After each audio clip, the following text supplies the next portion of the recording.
Olá, pessoal. Eu sou Fátima Uchoa e hoje vamos entender direito a Lei 14.197 de 2021, um assunto bastante atual, não apenas pela recente entrada em vigor da norma, mas principalmente pelos acontecimentos do último dia 8 de janeiro, quando as sedes dos três poderes da República foram atacadas e depredadas num grave atentado à democracia.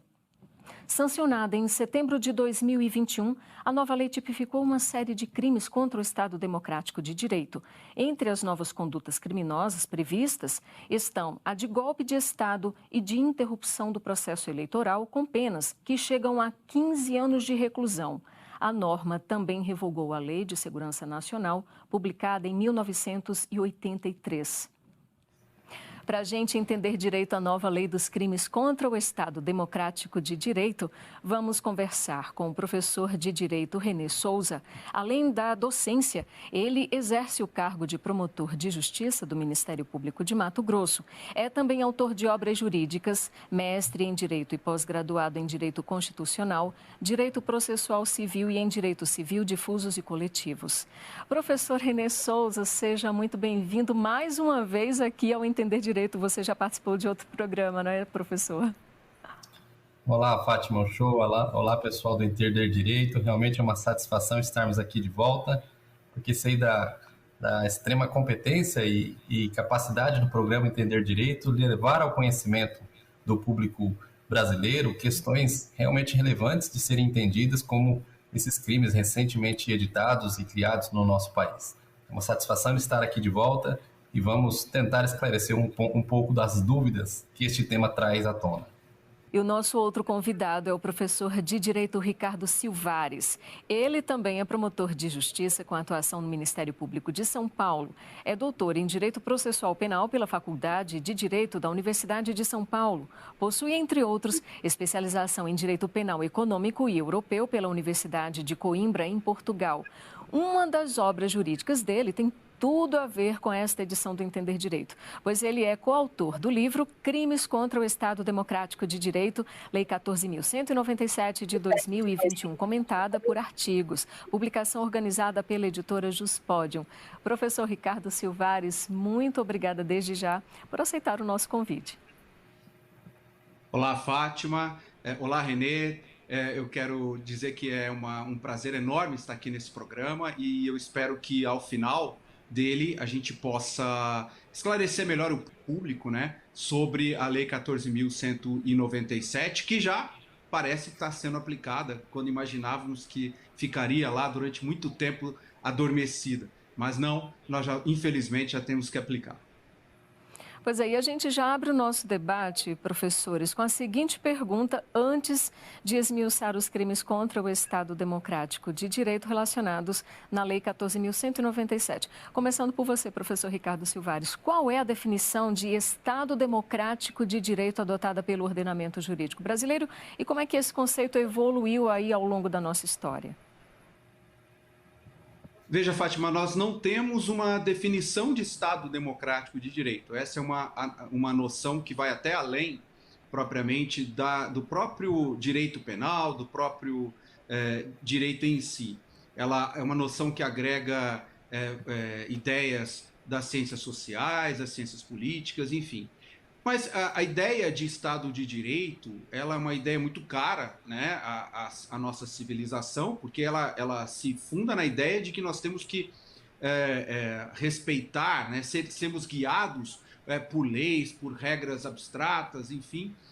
E o Estado, principalmente, né, ao exercer seu poder, ele deve se guiar por isso, deve ser limitado, inclusive, por regras, não é? Então isso é um conceito muito importante. A ideia de Estado de Direito, ela surge, propriamente falando, lá no século XIX na Alemanha, porque era uma alternativa, uma via alternativa ao que havia então no constitucionalismo, que era um constitucionalismo ali de restauração, né, quando se restauravam monarquias, como aconteceu na França, e mesmo o constitucionalismo de revolução, revolucionário, que é aquele que aconteceu, por exemplo, na própria França, uma vez mais. De qualquer maneira, a ideia aqui era evitar que o Estado interferisse demais na vida do cidadão. era um Estado democrático liberal, vamos dizer assim. Essa ideia que surgiu na Alemanha, em contraposição ao Estado muito poderoso, não é? Agora, evidentemente que com o tempo essa noção de Estado de Direito por si só não se mostrou suficiente para impedir o Estado de avançar sobre os cidadãos. E não dava também uma certa a legitimidade que se espera do exercício do poder pelo Estado. Não é? Então, o que nós vimos, por exemplo, durante a Segunda Guerra foi uma série de atrocidades, aliás, muito antes da Segunda Guerra, desde a ascensão do nazismo, foi uma série de atrocidades guiada pela lei, portanto, dentro de um Estado de Direito. Faltava alguma coisa, portanto. E aí surge a noção do Estado democrático de direito. É aquele em que o poder do Estado se funda no cidadão e que as regras pertinentes ali à aplicação do poder do Estado, ela tem que resguardar essa participação do cidadão, além de outros valores tipicamente democráticos, como o respeito à dignidade humana, a alternância de poder, enfim, a liberdade de expressão, enfim, uma série de respeito, um respeito a uma série de direitos fundamentais de primeira, segunda, terceira geração, ao contrário do que acontecia no Estado liberal. Então, assim, bem resumidamente, é isso. E nós chegamos à Constituição de 88, que logo no seu artigo 1º fala que a nossa República um Estado, se constitui num Estado democrático de direito. E isso deve guiar todo o exercício do poder, inclusive a feitura de nossas leis. Agora, professor René Souza, antes da edição dessa Lei 14.197, de que forma a defesa da democracia e de suas instituições estava prevista em nosso arcabouço legal? Bom, Fátima, na verdade nós tínhamos uma legislação bastante capenga, insuficiente mesmo, para esse tipo de proteção direta do regime democrático. Nós tínhamos uma legislação que nós vamos comentar mais à frente, né, a Lei 7.170 de 83, que era a Lei de Segurança Nacional, que por vezes resvalava na defesa e no interesse da democracia, e por vezes nós podíamos contar com tipos penais esparsos, contidos no Código Penal, contidos na legislação esparsa, destinadas a impedir determinados ataques, determinados atentados contra instituições, contra pessoas que pudessem representar justamente todo esse arcabouço, né, de jurídico necessário para o desenvolvimento do Estado Democrático de Direito. Agora, o que é curioso é que, e eu gosto de chamar a atenção do telespectador e do Ricardo, né, Ricardo? O Ricardo é especialista no assunto, tem um livro recém-elaborado sobre os crimes previstos na Lei 14.197. O que é curioso de chamar a atenção de cara, Fátima, é que o título que foi acrescentado no Código Penal é dos crimes contra o Estado Democrático de Direito. E depois o legislador segue dividindo esse título em alguns capítulos. E o curioso é que não tem um capítulo denominado crimes destinados essencialmente, ligados diretamente, ou que atinjam diretamente o Estado Democrático de Direito, mas condutas que atingem, segundo a nomenclatura desses capítulos, aspectos, podemos chamar assim, laterais ao Estado Democrático de Direito, como os crimes contra a soberania nacional, contra as instituições democráticas, contra o funcionamento das instituições democráticas e o capítulo 4 dos crimes contra o funcionamento dos serviços essenciais. Na verdade, esta constatação vai ao encontro da sua pergunta e do que o Ricardo mencionou, da dificuldade de se identificar um conceito unívoco do que seja Estado Democrático de Direito. O legislador meio que tentou ali, né, Ricardo, elencar algumas situações que pudessem caracterizar violações ao Estado Democrático de Direito e o fez elegendo algumas das considerações, alguns dos pilares da democracia que poderiam ser atingidos por essas condutas. Mas, a meu ver, Fátima, a falta ou a maior ausência que se faz nesta lei diz respeito aos ataques ao regime constitucional de defesa dos direitos fundamentais. Os direitos fundamentais centralizaram-se de uma maneira nos regimes constitucionais modernos, de modo, inclusive, a impor a todos os Estados o respeito à dignidade da pessoa humana, dentre tantos outros direitos fundamentais, como sendo uma das principais características do Estado moderno, do Estado que se propõe a ser democrático de direito. De todo modo, esta esta consideração ela não passa largo, né? Porque a violação aos demais direitos fundamentais praticados por qualquer pessoa pode ser colhida por outros tipos penais previstos na nossa legislação. Eu posso complementar uma coisa? Por favor, professor. O que havia antes era um foco muito grande na chamada segurança nacional, né? Então, assim, se nós vamos ver um histórico das nossas leis que culminaram nesta Lei 14.197, a gente vai ver que era um foco muito repressivo de movimentos políticos, né? Então, começa com uma lei lá sobre a contenção dos anarquistas, para depois passar a leis de segurança propriamente ditas, e quando chegou no regime de 64, instalado em 64, eles começaram a editar leis de segurança nacional com foco na doutrina de segurança nacional. Então, esse era o foco.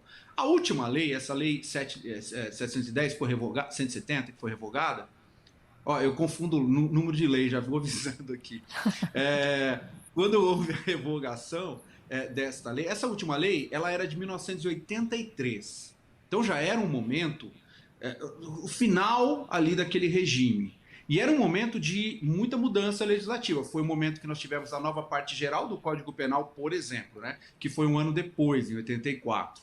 Então, ela já não tinha tanto foco na segurança nacional. Se nós olharmos bem, nós vamos ver que há uma diferença gritante em relação às leis anteriores. Mas o que havia de intenção depois da nova Constituição era de revogá-la e alterá-la, né? E houve projetos nesse sentido. A diferença era se iria ter uma lei específica ou se haveria uma inclusão no Código Penal. O que o legislador optou dessa vez foi por incluir no Código Penal e tirando esse foco e colocando como foco o Estado Democrático de Direito. Eu acho que essa foi a grande mudança que nós tivemos. Ainda como você, professor Ricardo Silvares, além da harmonia com a chamada Constituição Cidadã, a lei que define os crimes contra o Estado de Direito, ela está em consonância com os tratados internacionais assinados pelo Brasil sobre esse tema? Sim, eu acho que o Brasil se submete a várias convenções, ele é signatário de algumas convenções, ele submete a Carta da ONU, por exemplo, né? E a Carta da ONU tem ali expressa, apesar de não ser muito seguida, né, por vários de seus membros, uma intenção ali de vivermos sobre um regime democrático, de liberdades, enfim. Mas nós temos, por exemplo, também a Convenção de Direitos Civis de Nova York e o Pacto de São José da Costa Rica, que, em certa medida, traz em alguns dos seus dispositivos regras que garantem, por exemplo, a liberdade, que veda, por exemplo, a associações que tenham como objetivo burlar a Constituição, a lei, as liberdades, ferir direitos fundamentais. Tem regra ali na Carta de São José da Costa Rica que garante a participação popular nos negócios do Estado, enfim. Então, baseado nessas convenções, é que nós temos ali a base da nossa lei. Tanto assim que, até na obra que eu escrevi com Rogério Sanches Cunha, nós terminamos a obra com alguns anexos, e um dos anexos é justamente o Pacto de São José da Costa Rica. Aproveitando então aí a comparação com a Lei de Segurança Nacional que o professor Ricardo acabou de fazer, né? Sabemos que essa legislação era alvo de muito debate acerca da continuidade sob a vigência da Constituição Federal de 88. Então, eu gostaria de ouvir de ambos quais seriam as principais críticas dirigidas à revogada Lei de Segurança Nacional. Podemos começar com você, professor Renê. Olha, Fátima, a Lei 7.170, ela padecia de algumas desconfianças a respeito da sua não recepção, né, da sua inconstitucionalidade depois do advento da Constituição de 88. Isso partia da ideia pelo fato de que, extraordinariamente, essa lei previa a possibilidade do cidadão civil ser levado, por exemplo, a julgamento junto à Justiça Militar, o que soa bastante inusitado. Nós até temos algumas hipóteses muito raras, essa possibilidade ainda hoje, mas ali, na Lei 7.170, isso representava quase que uma situação muito comum e bastante indesejada, né? Além disso, a lei também tinha uma metodologia, uma previsão de um rito de julgamento que para muitos feria, né, a ampla defesa, o contraditório, os meios inerentes às defesas dos acusados de uma maneira geral em nosso país, a razão pela qual muita gente defendia que esta lei já não tinha sido recepcionada. Mas, além disso, o que é mais salutar de destacar a respeito da boa revogação da Lei 7.170 era a própria imprestabilidade dela para assegurar mesmo um regime democrático, proteger bens jurídicos importantes para o Estado atual, para o Estado moderno, porque, como colocou o colega Ricardo, a doutrina da segurança nacional, que foi uma doutrina muito coerente, muito forte durante a década de 60 até a década de 70 no Brasil e que serviu de pano de fundo para a edição da Lei 7.170, já não encontrava mais, digamos assim, a força necessária para justificar um diploma penal. Então, a revogação da lei veio em boa hora porque esse diploma legal acabou aqui caindo um pouco no vazio. Ele não servia mais para regulamentar aspectos importantes da vida social, como deve ser feito o direito penal, né? O direito penal deve nutrir, deve proteger interesses realmente importantes para o convívio social. Então acabou caindo a lei em um vazio existencial, né? Já não era apenas do ano passado ou de um passado recente as críticas à Lei 7.170. Já há muito tempo havia essa impressão, essa necessidade de revogação. Aliás, eu não conheço um doutrinador que escrevia sobre a Lei 7.170, o Ricardo também escrevia sobre ela, que não tecia sérias críticas à sua existência, né? E tinha bastante dificuldade de, inclusive, encontrar a sua utilidade prática, né? Então, realmente a revogação veio em boa hora e a substituição pela Lei 14.197 também foi feita em boa hora. E um outro detalhe importante, uma outra vantagem importante da Lei 14.197, ela reedita os crimes necessários para a preservação da democracia brasileira e ela os insere no Código Penal. Então, nós voltamos na década agora desse ano de 2020, 2021, isso se repetiu com os novos crimes, né, que violam as licitações e os contratos públicos, a apostar na consolidação da codificação do Código Penal. Isso é muito bom, porque isso elimina um pouco da edição de leis esparsas que muitas vezes criam uma coxa de retalhos no nosso ordenamento jurídico penal e cria uma dificuldade de compreensão de um direito penal coeso, né? Então, nesse aspecto, também a revogação da lei antiga com a edição da Lei 14.197 é digna de louvor no nosso país. Professor Ricardo, gostaria de complementar? Sim, a Lei de Segurança Nacional, a última lei, eu particularmente entendia que, com exceção de alguns dispositivos dela e alguns tipos penais que não haviam ganhado recepção pela Constituição de 88, no restante ela poderia ainda ser aplicada. Isso por quê? Por causa dos bens jurídicos que ela tutelava. Se nós formos olhar os bens jurídicos tutelados pela antiga Lei de Segurança Nacional, a gente vai ver que eram a integridade territorial, o que é acolhido pela nova lei, a soberania, né, e que uma coisa tem relação com a outra, e isso também foi acolhido pela nova lei, o regime representativo e democrático, a mesma coisa, a federação e o Estado de Direito, o único problema, a pessoa dos chefes dos poderes da União. Então, com exceção desse último bem jurídico, o restante era perfeitamente acolhido, foi perfeitamente acolhido pela Constituição de 88, a meu ver.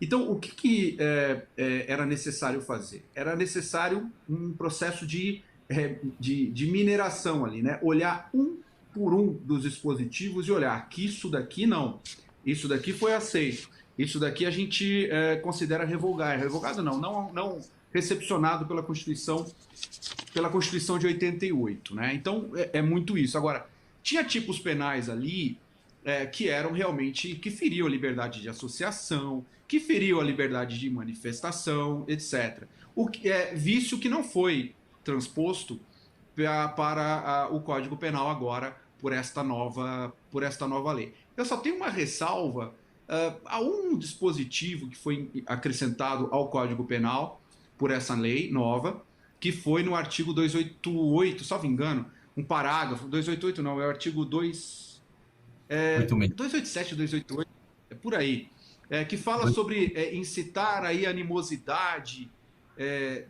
entre as Forças Armadas e o povo e outros poderes, enfim, que é algo que estão se fazendo bastante, mas eu tenho minhas dúvidas se isso em si não seria um atentado ali à livre manifestação. O resto, eu acho que nós superamos as grandes falhas que havia na Lei de Segurança Nacional. Professor René, já que a gente já definiu aí o que seria Estado Democrático de Direito, o que seria então soberania nacional no conceito aí dessas duas legislações, de um modo geral, assim, o que seria considerado soberania nacional? Fátima, essa expressão soberania nacional, ela também é utilizada na 14.197, quando nós tratamos do crime do artigo 359-I, que é o primeiro crime do primeiro capítulo deste novo título do Código Penal, quando o legislador menciona que a pessoa pode praticar o crime visando aí atingir a soberania. Esse também é um conceito jurídico indeterminado, que no direito penal muitas vezes é batizado como um elemento normativo do tipo. Significa basicamente a ideia de que o juiz, no momento em que vai valorar esse elemento do tipo, ele pode valorá-lo utilizando-se de conceitos ou de outras informações contidas no ordenamento jurídico ou até decorrentes de outras ciências, como disse o nosso amigo Ricardo, das ciências políticas, que serve inclusive aqui para dar amparo para essas conceituações. Soberania, esta ideia é uma ideia que se liga essencialmente à independência e autonomia plena dos estados. O estado ele deve ter autonomia plena para decidir o rumo que ele quer dar à sua população, à nação, sem interferência de outros países. Isso significa que a soberania é cara para o desenvolvimento do estado, para o poder de autogestão de um determinado país, porque é por meio dessa soberania que você assegura que este Estado está conectado às impressões, aos desejos daquela população que ele representa. Então é por isso que é um bem jurídico bastante importante mesmo de ser protegido perante uma lei que pretenda proteger o regime democrático, porque a soberania serve para que o Estado guie-se de acordo com as sensações, com as aspirações que a população que ele coordena, o convívio da população que ele coordena, consiga levar adiante o desenvolvimento desse país. Agora, descendo a mais detalhes, soberania pode ser considerado como faixas de fronteiras territoriais, pode ser considerado a partir das análises das autonomias econômicas, o Estado deve ter uma moeda corrente, deve ter o seu sistema representativo blindado de ingerências estrangeiras, para que um estrangeiro não possa ser alcançado ou levado a alcançar postos de decisão importantes de um determinado Estado. Isso envolve, inclusive, a capacidade de autogestão das Forças Armadas de um país, a própria constituição de Forças Armadas. Isso tudo é o que está em torno do conceito de soberania, caro demais, é claro, ao regime democrático de direito. Mas este é um conceito, volto a repetir, indeterminado. Em razão disso, isso acaba criando uma certa porosidade, junto a esses tipos penais, que deve ser composta essa porosidade por meio de uma interpretação constitucional do tipo penal. Professor Ricardo, falando agora mais detidamente sobre a Lei 14.197, você poderia fazer então um resumo sobre as inovações trazidas com essa nova legislação? Sim, a nova lei, a lei que nós acabamos aprovando aqui, ela trouxe, por exemplo, vamos focar só naquilo que se nós formos olhar, assim, ela repete algumas coisas que nós já tivemos, que nós já tínhamos na lei anterior, principalmente esses crimes iniciais de negociação com o governo, grupo estrangeiro, esse tipo de entrega do território brasileiro, de violência para desmembrar o território brasileiro, isso tudo foi mantido, assim como crime de espionagem, crime de sabotagem, mas deixou-se de lado uma série de tipos penais que diziam respeito a que tinha como preocupação mais manter sob controle uma oposição ao governo do que propriamente proteger o Estado brasileiro, né? Então, houve uma limpeza desses tipos penais. E eu acho que algumas novidades assim, em relação à lei anterior é que foi trazido, por exemplo, um crime de interrupção do processo eleitoral, né? Tirando ali simplesmente de um crime eleitoral puro e simples lá do Código Eleitoral e trazendo para o Código Penal como um crime contra o próprio Estado Democrático de Direito. Foi trazido também o crime de violência política, né? E foi trazido, embora tenha sido vetado e o Congresso ainda não apreciou o veto, regras que diziam respeito ao emprego de informações falsas durante o processo eleitoral, coisa que nós temos um problema muito sério em relação a isso. Mas a intenção do legislador foi tentar criar um tipo penal em relação a isso, mas o presidente da República, o presidente anterior, vetou e o Congresso ainda não apreciou esse veto. Essa é uma das grandes mudanças que eu acho dessa lei em relação à lei anterior. E muita coisa foi deixada de lado, muita coisa foi tirada, né? E que era realmente, vamos dizer assim, resquícios de um Estado que havia. Por exemplo, havia um crime na Lei de Segurança Nacional de incitar a subversão da ordem política ou social. O que quer que seja isso, né? Esse tipo penal, esse tipo penal foi absolutamente ignorado pelo novo legislador. Eu acho que a grande mudança é uma mudança de foco mesmo. Dava para acrescentar outros tipos penais? Sim, era possível acrescentar outros tipos penais, mas foi uma lei até de certa maneira enxuta e podemos aperfeiçoá-la, mas eu acho que deixamos de lado, tiramos da nossa legislação coisas que não se sustentavam, mas que estavam ali ainda, né, em lei.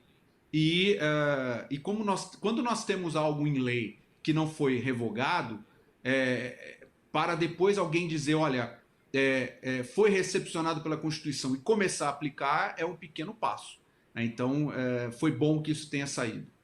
E em relação às penas previstas, professor René, qual é o crime considerado de maior gravidade em sua avaliação? Bom, não há dúvida que o crime mais grave é o que está previsto no 359-K, parágrafo 2º, quando há menção à espionagem, que é curioso, porque a espionagem é apenas um modo de praticar uma conduta que possa levar à violação, né, ao Estado Democrático de Direito. Então, não me parece que seria a conduta a ser punida de forma mais severa. E, curiosamente, o legislador faz uma progressão criminosa às avessas no 359-L e 359-M. Eu peço para que aqueles que estejam acompanhando o nosso programa abram aí o Código Penal, nesses novos dois dispositivos, e percebam, né? Porque o 359-L tipifica a conduta daquele que tenta, o emprego da violência ou grave ameaça, abolir o Estado Democrático de Direito, ou seja, todos os aspectos relacionados ao Estado Democrático de Direito. Neste caso, a pena é de 4 a 8 anos. E o 359-M, intitulado Golpe de Estado, aqui o agente ele tenta depor por meio de violência ou grave ameaça o governo legitimamente constituído, o que é apenas um dos aspectos do Estado Democrático de Direito. E aqui a pena é mais grave. Então há uma pequena incoerência aí nos tipos penais, mas nada que fuja muito, infelizmente, uma certa atecnia que o legislador penal brasileiro tem demonstrado ao longo dos anos, né? Mas, de todo modo, essa é a pena mais grave.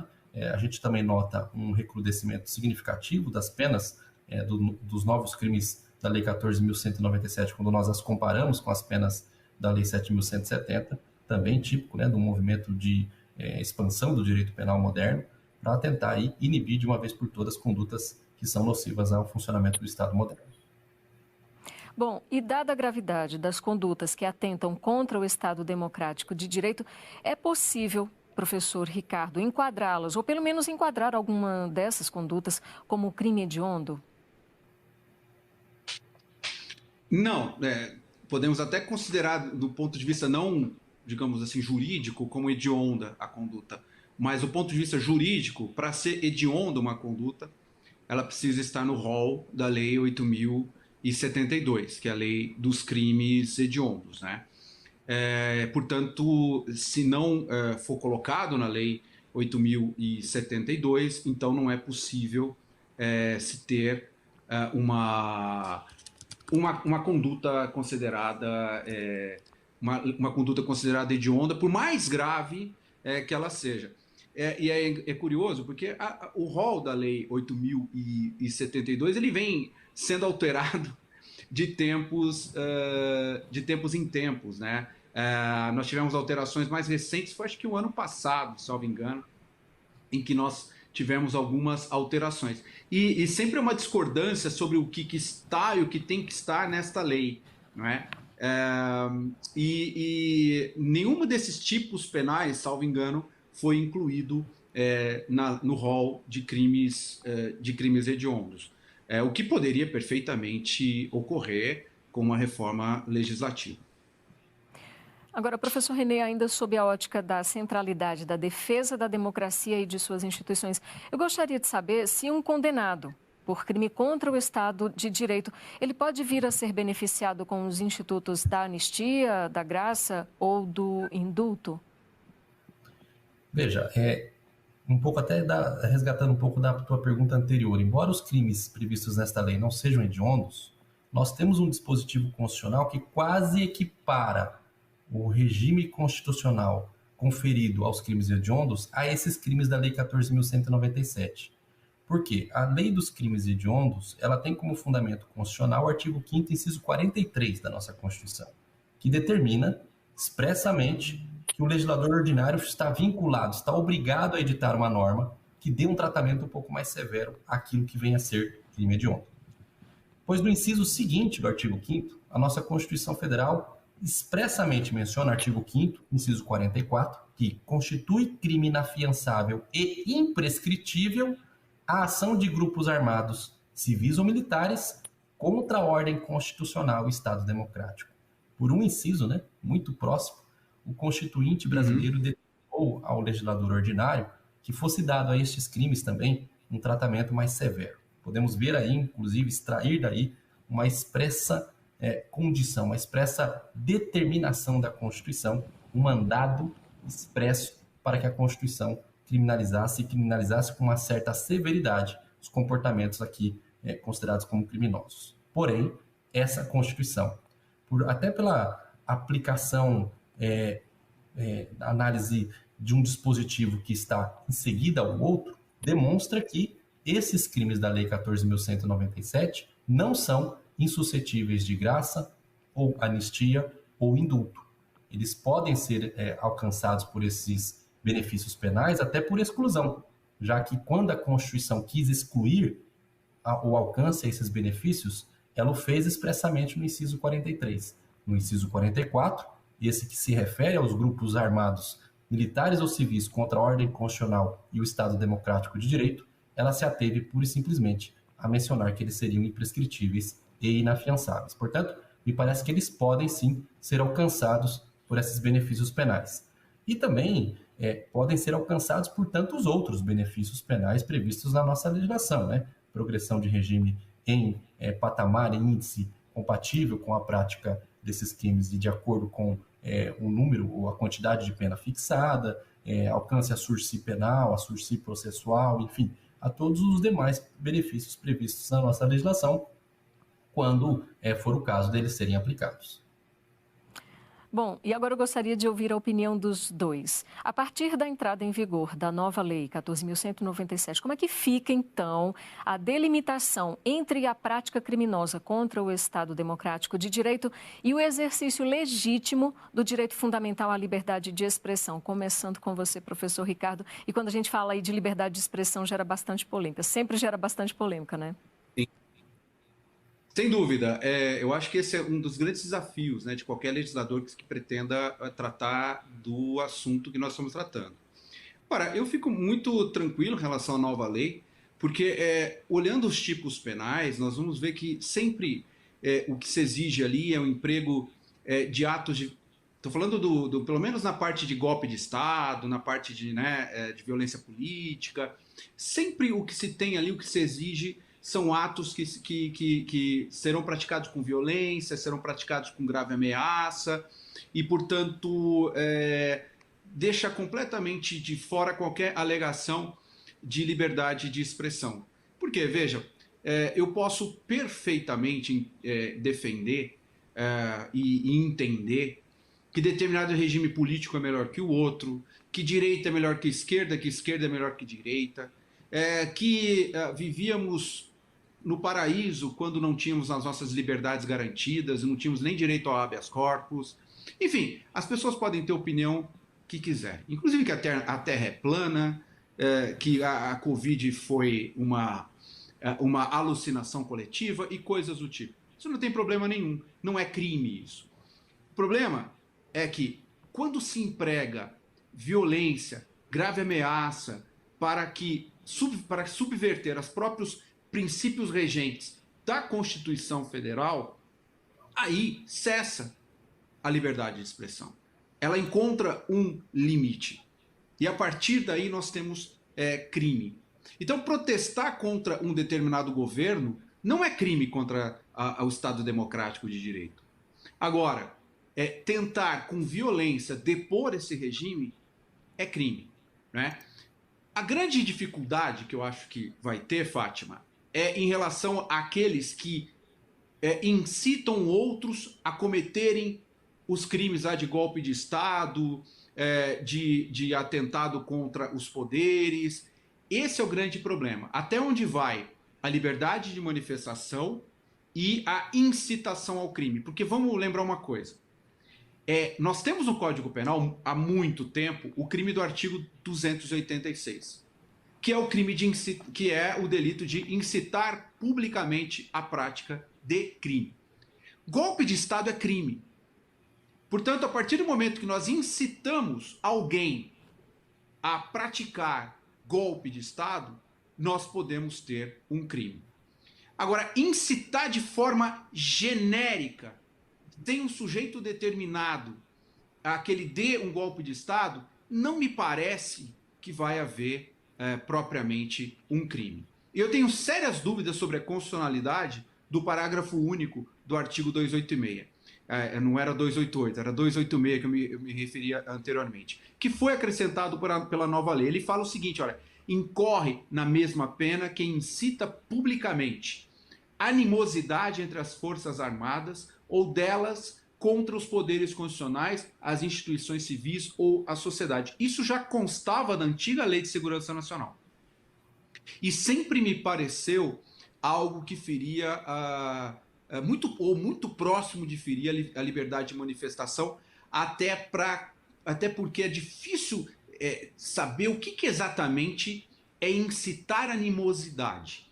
Porque, veja, quando eu incito pessoas a serem contra um determinado governo, eu estou incitando a animosidade. Não é? Mas isso está dentro da minha liberdade de expressão ou não? Eu penso que aí está. Eu acho que está. Agora, no que diz respeito aos crimes em si, que estão elencados ali no capítulo 12 do Código Penal, eu não vejo nenhum risco de as liberdades de manifestação, enfim, a livre manifestação do pensamento. Professor René, quais são as suas considerações? Bom, Fátima, exatamente na mesma linha, né? O Ricardo foi muito feliz na construção da resposta, porque a liberdade de manifestação, ela evidentemente comporta aí um espectro de possibilidades muito mais amplo do que, evidentemente, possa se imaginar. Eu falar a respeito de ideias, ideologias, projetos, políticas públicas, criticá-los, isso é absolutamente necessário, bem-vindo até para o desenvolvimento do Estado Democrático de Direito, né? É do atrito entre as ideias que nós conseguimos extrair, muitas vezes, ótimas conclusões a respeito do acerto ou do desacerto daquela direção que o Estado toma à frente de determinados projetos. Então é importante mesmo resguardar a liberdade de manifestação, a liberdade de opinião, porque isso é salutar para o desenvolvimento da democracia. Aliás, é um dos pilares, inclusive é daqui que decorre a ideia da liberdade de imprensa, né? A liberdade de imprensa ela é umbilicalmente ligada à liberdade de expressão, porque é também vetor para a transformação desta liberdade em projetos de desenvolvimento de uma nação. Aliás, é por isso que a 14.197 incluiu expressamente um artigo, um dispositivo, que é o artigo 359-T, que estabelece que não constitui crime previsto neste título a manifestação crítica aos poderes constitucionais, nem a atividade jornalística ou a reivindicação de direitos e garantias constitucionais por meio de passeatas, de reuniões, de greves, de aglomerações ou de qualquer outra forma de manifestação política com propósitos sociais. Bom, essa disposição para a doutrina de direito penal, considerada como uma causa de tipicidade material ou uma causa até de exclusão do risco, né? Já que para muitos é necessário verificar se essas manifestações ofereçam um risco concreto para determinados bens jurídicos, pouco importa. É uma disposição que demonstra que o legislador estava atento à necessária preservação da liberdade de manifestação. Agora, é claro que a liberdade de manifestação ela não pode resvalar em outros bens jurídicos necessários para o convívio social, como, por exemplo, a honra, a imagem das pessoas. Ninguém pode, invocando o seu direito à liberdade de manifestação, ofender outra pessoa, caluniar, difamar, porque aí você já está extravasando alguns dos limites colocados por esse regime de reciprocidade, né, entre os direitos fundamentais, e aí você acaba cometendo um crime contra a honra. A preocupação mencionada pelo colega Ricardo, ela é extremamente coerente, por quê? Porque nós tivemos uma alteração lá no artigo 286, parágrafo único, também feita pela Lei 14.197, que equipara como crime de incitação ao crime uma espécie de criação de animosidade entre determinadas instituições públicas que podem ser consideradas a partir da edição desta lei como crime de incitação ao crime. E percebam a tecnia do legislador, porque nesse novo parágrafo único, ele menciona que passa a ser crime de incitação ao crime você incitar a animosidade.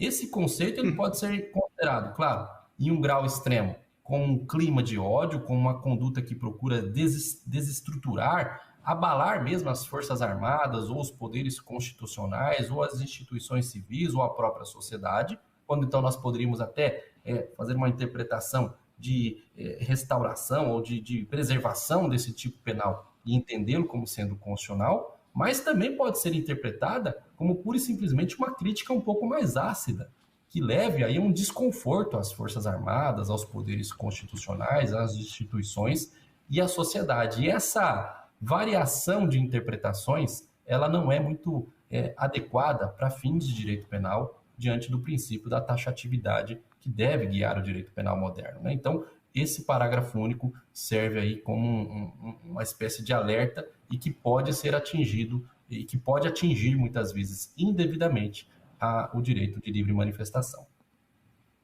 Professor Ricardo, e qual seria a natureza jurídica dos crimes contra o Estado Democrático de Direito? Eles seriam considerados crimes políticos? A propósito, né, quando a gente fala em crime político, ainda gera muita discussão. Fátima, esse é um dos pontos que mais gerou polêmica no livro que nós escrevemos, né, eu e o Rogério.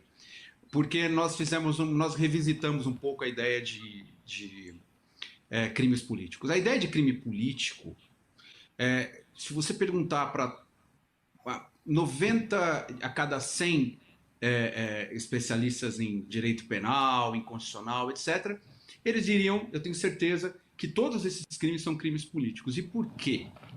Embora eu discorde. Por quê? Porque normalmente se conceitua crime político a partir de algumas premissas. Uma delas é a natureza jurídica do crime, a natureza do crime, né? Ou bem jurídico atingido pelo crime, melhor dizendo. Então, se o crime é dirigido contra o Estado, contra os poderes constituídos, não é? Ele seria um crime político. Por outro lado, embora não se dirija aos poderes constituídos, ao próprio Estado, quando a conduta ela tem uma intenção política, ou seja, um crime comum, vamos dizer, um homicídio que é praticado com intenções políticas, de desestabilização de um governo, etc. e tal, nós podemos ter também um crime político, né? Então, essa é a ideia tradicional. Mas a história do desenvolvimento dos crimes políticos, se nós repararmos bem, nós vamos ver que ele tem sempre uma ideia de alguém lutando contra a opressão. Daí a ideia de um criminoso político, não como um criminoso comum, um criminoso especial, algo até meio que heróico é visto, essa ideia de crime político passa, né? Até como algo, vamos dizer assim, heróico. Eu, quando fui estudar esse ponto e refletir sobre esse ponto, nós conversamos muito, eu e o Rogério Sanches, sobre isso. Eu ficava muito incomodado com essa noção. Por quê? Por causa da Constituição Federal. Primeiro, se nós repararmos, Fátima, nós vamos ver que lá no artigo 5º, uma das garantias individuais que existe na nossa Constituição é a proibição que criminosos políticos sejam extraditados. Ou seja, aquele que lutou contra um Estado opressor e venha para o Brasil e seja processado lá pelo que ele tenha feito, o Estado brasileiro não poderia extraditá-lo, não poderia entregá-lo para esse Estado. É uma dignidade ao crime político, percebe? Então, por dar essa dignidade ao crime político, a conduta tem que ser digna também. É isso que me parece, essa é a grande contradição que nós temos em dizer que basta que seja dirigido contra o Estado para que esse crime seja político, ou basta que tenha uma intenção política para que esse crime seja considerado político. Essa dignidade não aparece nesses casos. Por exemplo, não aparece no terrorismo. Não é? Qual é a dignidade da ação terrorista? Então, quando me voltei a esses casos, eu me lembrei de uma decisão do Supremo Tribunal Federal, no caso Cesare Battisti. Vamos se lembrar desse caso? E um caso muito rumoroso. O Cesare Battisti era alguém que fundou um grupo supostamente revolucionário para combater aquilo que ele considerava um Estado fascista. Bom, a partir daí o que eles fizeram? Homicídios, né? Mataram um dono de um açougue, mataram não sei quem. E quando ele foi ser extraditado, a defesa dele alegou: trata-se de crime político. E o Supremo falou o quê? Que não, que isso não era um crime político. Se nós pegarmos algumas decisões, peguem, por exemplo, o voto do ministro Gilmar Mendes. Ele dizia o seguinte: não havia um crime político, uma razão simples. A Itália era um Estado democrático. A Itália era um Estado democrático e, portanto, não pode ser considerado, um crime como esse não pode ser considerado um crime político. Portanto, o Supremo Tribunal Federal, neste caso, acrescentou algo que me parece correto: o contexto. O contexto me parece fundamental. Crime político é aquele que se pratica contra um Estado opressor, para restabelecer o Estado democrático. Exatamente. Então, por isso que eu penso que um crime contra o Estado Democrático de Direito, ele não pode ter um status de dignidade que é dado a um crime político. É um crime político. Eu sempre penso o seguinte: se alguém que tentou invadir o Capitólio lá em Washington, naquele janeiro de 2020, vier para o Brasil e eles pedirem extradição, nós vamos dizer não? Nós vamos dizer que não porque foi um crime político? E qual é a diferença dentre aqueles que praticaram os crimes que estão agora no capítulo 12, no último dia 8 de janeiro? Então, não me parece que sejam crimes políticos, embora eu deva dizer, Fátima e Renê, que eu tenho certeza absoluta que essa posição e a posição do Rogério, que é idêntica, deve ser minoria hoje no cenário jurídico nacional. Uhum. E a quem compete processar e julgar os crimes contra o Estado Democrático de Direito, professor Renê? Bom, para além dessa questão bastante problemática mesmo, de considerar ou não esses crimes como crimes políticos, nós teríamos que aferir perante a nossa Constituição a quem caberia, né, o julgamento desses casos, já que nós não teríamos que descartar a competência da Justiça Federal pelo simples fato de serem crimes políticos. O fato é realmente que a nossa Constituição Federal é um pouco oscilante, mas no artigo 109 nós conseguimos extrair que, do artigo 109 da Constituição, né, que compete a um juiz federal, ou compete aos TRFs julgarem atos de um juiz federal em processos envolvendo crimes contra o Estado Democrático de Direito. Me parece que a interpretação que se possa extrair desse dispositivo é que, em primeira instância, esses julgamentos ou esses casos devem ser julgados perante a Justiça Federal. É um tanto quanto polêmica esta interpretação, mas me parece que mais condizente com a ideia de que o Estado democrático de direito, embora ele também interesse para todos os entes, né, a preservação do Estado democrático de direito, é de interesse de cada um dos estados e é de interesse dos municípios, evidentemente, o fato de a União ter sido constituída justamente para congregar todos os entes federados no Brasil, como colocou o colega Ricardo, já no nosso artigo 1º da Constituição, me parece que há um interesse inerente à União no julgamento das condutas que desafiam os crimes previstos na Lei 14.197. Então, para mim, a competência seria sempre da própria Justiça Federal. E nas situações de crimes praticados por agentes militares contra o Estado Democrático, deve prevalecer, professor Ricardo, a nova lei ou o Código Penal Militar? Esse foi um dos pontos mais tormentosos quando eu preparava ali o livro, pelo seguinte, Fátima, nunca houve um estudo realmente atento a um problema anterior, que era a Lei de Segurança Nacional. Por quê? Porque o Código Penal Militar, ele é muito anterior às leis de segurança nacional e quando elas vieram, elas certamente podem ter atingido alguns dispositivos do Código Penal. Então, acabei fazendo um estudo nesse livro sobre o Código Penal Militar e a Lei de Segurança Nacional revogada para determinar quais dispositivos do Código Penal Militar já haviam sido revogados pela Lei de Segurança Nacional. Esse é o primeiro ponto. E eu vi que houve algumas revogações. Em seguida, nós passamos a analisar em relação à nova lei. Veja, eu penso o seguinte, a identidade de condutas entre crimes descritos no Código Penal Militar e crimes da nova lei. Embora não tenha a mesma descrição típica, não seja idêntico, a conduta acaba sendo a mesma. Nesses casos, a meu ver, pelo princípio da especialidade, deve prevalecer o Código Penal Militar, né? Mais estranho que pareça, porque entre um crime militar próprio e um crime militar extravagante deve prevalecer o crime militar próprio. Agora, em relação à competência, tudo depende de como se deu o envolvimento do militar.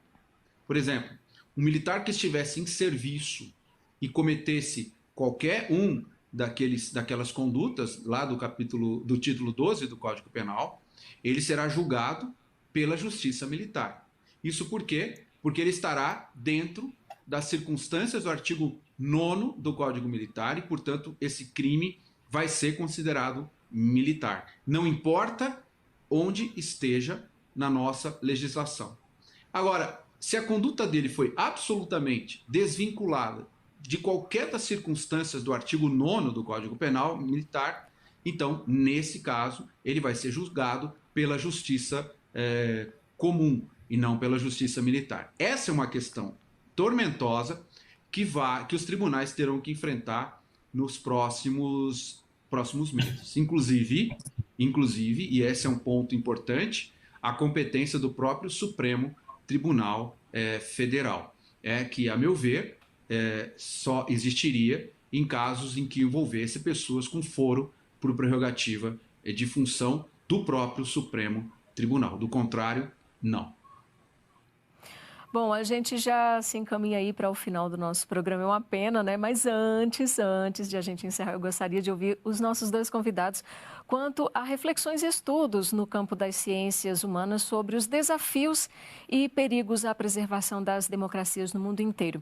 Na sua avaliação, começando por você, professor Ricardo Silvares, qual é a importância da regulamentação dos crimes contra o Estado de Direito para o fortalecimento do regime democrático? Veja, mostrar que nós temos punição para esse tipo de conduta, né? Eu até, particularmente, Fátima, achava que esses artigos eles teriam nascido obsoletos. Eu jamais imaginava que nós veríamos novamente uma tentativa de golpe de Estado na força. Eu jamais imaginava que nós iríamos ver algo desse tipo. Porque a maior ameaça às democracias hoje nem são esses golpes à força, né? Nos países, pelo menos nos países do Ocidente. Na verdade, a democracia ela é corroída aos poucos em muitos países. eu não vou ficar citando o nome de países aqui para não causar qualquer problema, mas vários, eu sou um agente público, né, do Estado brasileiro, então alguns países foram aos poucos as suas instituições foram sendo aos poucos dominadas pelo poder central, aos poucos foram servindo ao poder central e aos poucos as liberdades foram sendo corroídas. E esse é o grande risco hoje às democracias. A perda de um poder judiciário independente, de um Ministério Público independente, de um poder legislativo independente e tendo um poder executivo absolutamente forte e dominante. Esse é o grande, eu achava que era o grande risco. Mas pelo que nós vimos, aquele golpe de Estado tradicional ainda é passível de ocorrer. Os crimes contra o Estado Democrático de Direito estão aí para mostrar que isso é crime, para mostrar que as pessoas podem ser punidas sobre isso, e espero que esses crimes não recebam no futuro pelo legislador qualquer forma de anistia ou de tratamento benigno, porque esse título 12 do Código Penal nosso é, sem dúvida nenhuma, um dos mais importantes. Não é? E eu espero que nós possamos aperfeiçoá-lo para também cuidar desses riscos, digamos assim, que existem e que hoje em dia se exacerbaram graças às redes sociais, às novas formas de comunicação. E nós precisamos cuidar efetivamente disso para evitar que a democracia seja corroída por formas não tradicionais, mas muito atuais e que, infelizmente, podem atingir o nosso país. Que a democracia não seja corroída de forma alguma, nem à força ou de forma mais lenta, né, como você mencionou, professor Ricardo. Agora eu gostaria de ouvir o professor René Souza, por favor. Não há dúvidas que a proteção de interesses de bens tão caros ao desenvolvimento do Estado moderno como a democracia, como o Estado de Direito, são mais do que suficientes para justificar um diploma penal capaz de fazer. O direito penal, ele sofreu em nosso mundo moderno uma expansão muito significativa a ponto de ser colocado em xeque a sua validade, a sua utilidade, porque muitas vezes chamado a proteger determinados interesses que colocavam justamente em dúvida o papel do direito penal. Mas quando nós nos percebemos que alguns comportamentos podem colocar a perder toda a estrutura estatal voltada ao convívio social e que o Estado, quando ele pensou em criar normas capazes de criar laços de convívio social, ele viu no direito penal a sua maneira mais forte de criar esses laços, nós entendemos por que o direito penal precisa, sim, ser trazido para a regulamentação desse tipo de comportamento, para a incriminação de comportamentos que atinjam a democracia, como foi feito pela Lei 14.197. Mais do que justificada, mais do que louvável a iniciativa do legislador, já disse antes, né?